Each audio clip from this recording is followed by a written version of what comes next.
right, here we are with Explore 4 as we continue our unit on imperialism. We focused on Africa as a whole last week, and you looked at briefly a little map, but I wanted to move into Northern Africa and then parts of the Middle East so that you can see how that the Europeans are kind of carving up the world for themselves. So if we think about the Ottoman Empire, which was very important during the Age of Exploration, and what the Europeans wanted, the silks and the spices and the different materials like the silks, and am I thinking tobacco products? But anyway, all kinds of product was desirable to be traded with the Ottomans. So they decided they would try to, of course, get their hands into a piece of pie and take over some of the Ottoman Empire. And it says that because of corruption and changing in the global trade routes because of industrialization, European nations saw this as an opportunity to step in and take over some of the territories, and they did it in two ways. Either they threatened these parts of the empire militarily, or they tried to negotiate just to, kind of get their claws into part of the trade.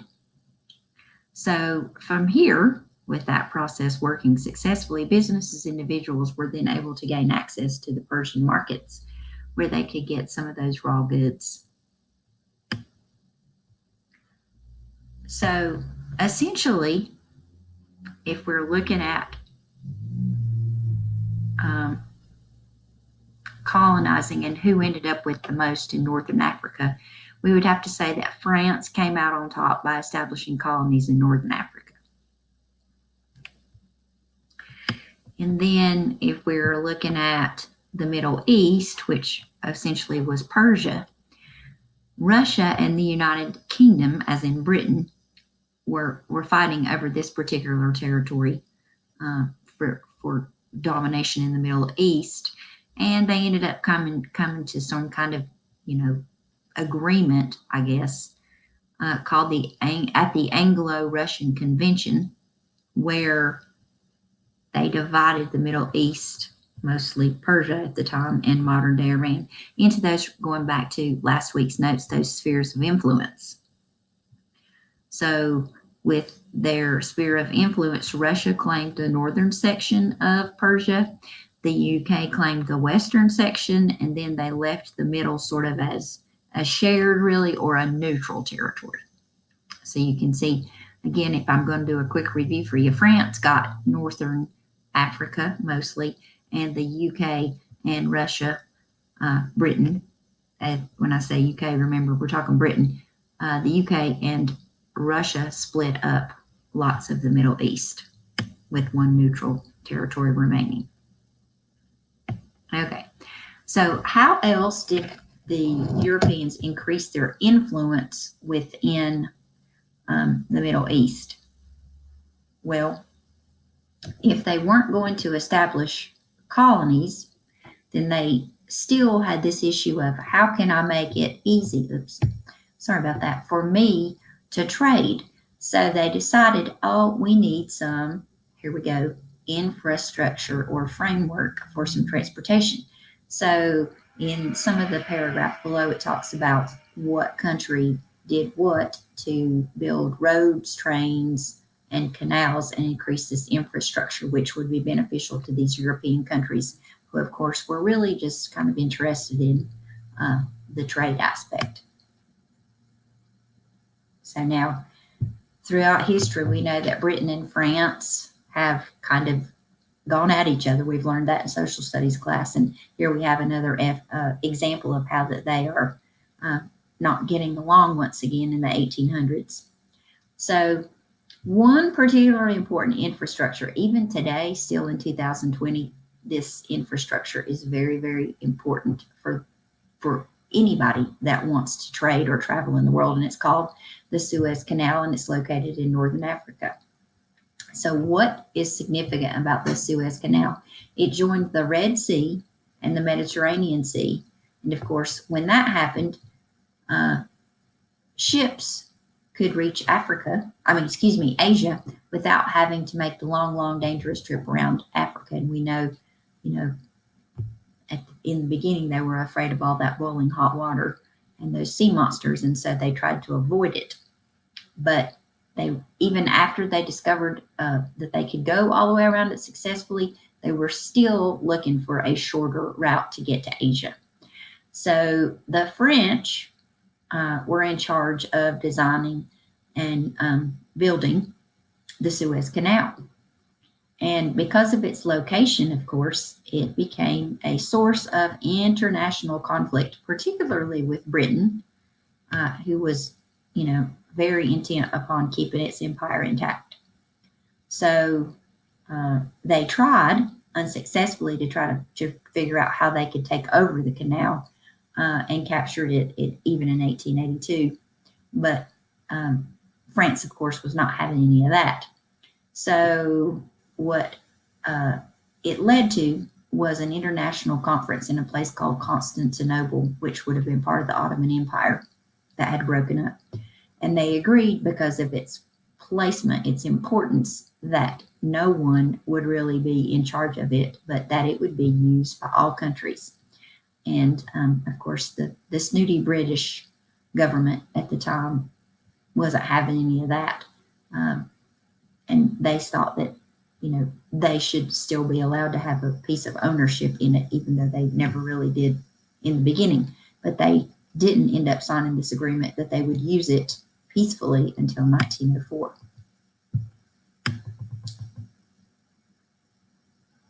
Okay, so if you'll recall, the R in our empire was for religion.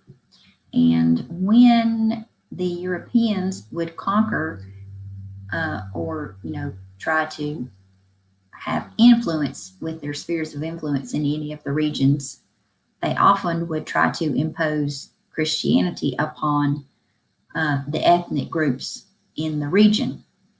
And in the Middle East, of course, we should know from our studies that the prominent religious group was Islamic, and the religion of, it would be the Muslims and their Islamic religion. I'm messing that all up. But we know we're going back to Muhammad and Allah, and that we must surrender to God or Allah. So in the late 1800s and early 1900s, as the European influence came into play, the push for Christianity became more and more prevalent, these Western ideals and values. And so Middle Easterners kind of had to choose. They had obviously two choices. One is they could stick with Islam, or two, they could embrace the secular nationalist movements, and part of that being not secular but religious would have been choosing Christianity over Islam. So some of them kind of embraced the Western ideas, including the religion, and others rejected the teachings, and of course turned to the fundamental, which is the basic ideas of Islam. So these groups who rejected Westernization believed that if you were going to be a Muslim, that you should return to the most purest form of religion. And Europeans continued to look down on these groups of Muslims as inferior, because they saw Christianity to be a superior religion. And of course, when you mess with people's religious ideas and those kinds of values, then they are likely to become angry. So my question, not anything necessarily related to anything that is in your quiz, but how would you feel if someone tried to push their religion on you? And would you like it if someone said that your religion was inferior to yours, to their religion? And how are you going to react? I think kind of like they did, naturally, you're going to get angry. And so, we got to think, where has that gotten us in 2020 or even in the late 1990s, as some of the escalation with violent Islamic radical groups began to take hold. So in the mid-1700s, it all comes to this scholar named Muhammad, and I'm just going to say Wahhab. And so he called for these pure fundamentalist Islamists to reject common religious objects and practices that are pretty, popular today, even in our own, Christianity, especially if you're Catholic, such as praying. They do pray to images of saints, and he called on all of the Islamists to reject that. And he called on them to return to the original form of Islam, which he believed, of course, was the most pure.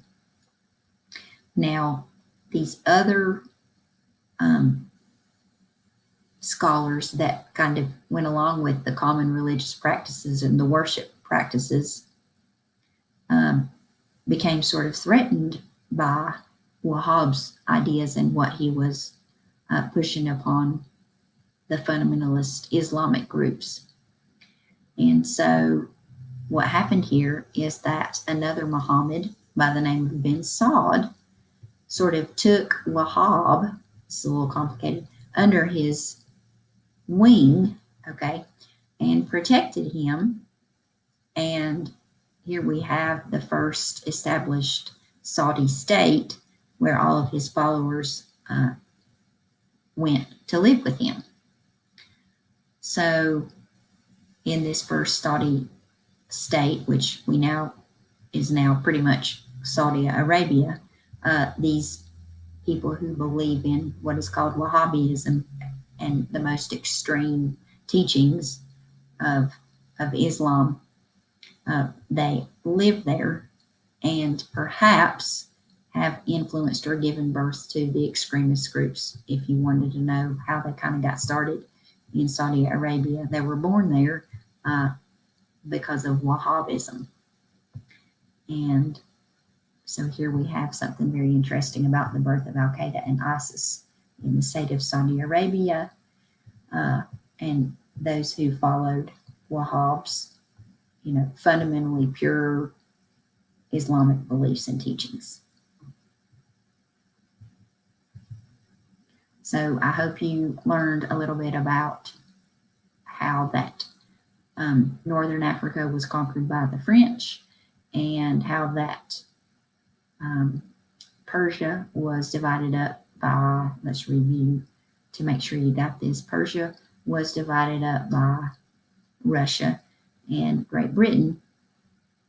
And then, of course, France was the country that built the Suez Canal, which connected the two seas so that you didn't have to go all the way around Africa. And it caused quite the controversy, but still today is a very influential canal for all traders. And then, of course, now you know about how that Al-Qaeda and ISIS were born out of the religion of Wahhabism. All right.